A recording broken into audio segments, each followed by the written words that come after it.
जय हिंद दोस्तों। आज सुबह जब आप सोकर उठे तो आपने सबसे पहले क्या किया? शायद आपने अपने दांत साफ किए होंगे।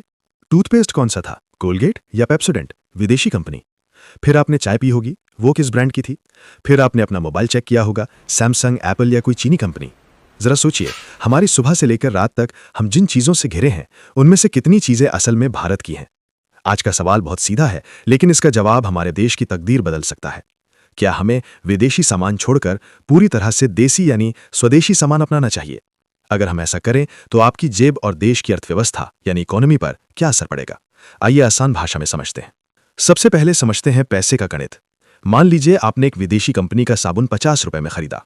इसमें से टैक्स कटने के बाद जो मुनाफा हुआ वो उस विदेशी कंपनी के हेडक्वार्टर अमेरिका, यूरोप या चीन चला जाएगा। यानी मेहनत हमारी, बाजार हमारा, लेकिन पैसा विदेश चला गया।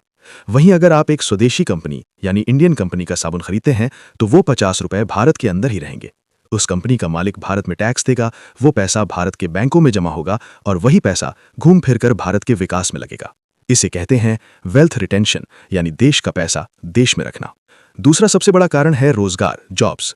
जब आप अपना माल यानी देसी सामान खरीदते हैं तो आप सिर्फ एक सामान नहीं खरीद रहे, आप किसी भारतीय मजदूर की सैलरी दे रहे हैं। मांग बढ़ेगी तो भारत में नई फैक्ट्रियां खुलेंगी, फैक्ट्रियां खुलेंगी तो आपके भाई बहनों और बच्चों को नौकरियां मिलेंगी। आज हम कहते हैं कि बेरोजगारी बहुत है, लेकिन हम शर्ट पहनते हैं विदेशी ब्रांड की। अगर हम भारतीय कपड़ा पहनेंगे तो हमारे बुनकरों और टेक्सटाइल इंडस्ट्री को काम मिलेगा। गांधी जी का स्वदेशी आंदोलन सिर्फ चरखा चलाने के लिए नहीं था, वो देश को आर्थिक रूप से गुलाम होने से बचाने के लिए था। लेकिन दोस्तों, भावनाओं में बहना आसान है, हकीकत थोड़ी अलग है। यहां एक कड़वा सवाल भी है, क्या हमारे देसी प्रोडक्ट क्वालिटी में विदेशी टक्कर दे पाते हैं? कई बार हम देखते हैं कि विदेशी तकनीक हमसे आगे है, चाहे वो मोबाइल हो, फाइटर जेट हो या मेडिकल मशीनें। सिर्फ देसी होने के नाम पर हम खराब क्वालिटी का सामान कब तक खरीदेंगे?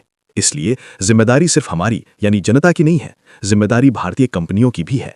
उन्हें भी ग्लोबल क्वालिटी का सामान बनाना होगा। अगर वो अच्छा और सस्ता सामान बनाएंगे तो कोई भारतीय खुशी खुशी विदेशी सामान क्यों खरीदेगा? अंत में निष्कर्ष क्या निकलता है? क्या हमें विदेशी सामान का पूरी तरह से बहिष्कार कर देना चाहिए? शायद पूरी तरह से यह संभव नहीं है, क्योंकि आज की दुनिया एक दूसरे से जुड़ी है, ग्लोबलाइजेशन। लेकिन हम एक शुरुआत तो कर ही सकते हैं।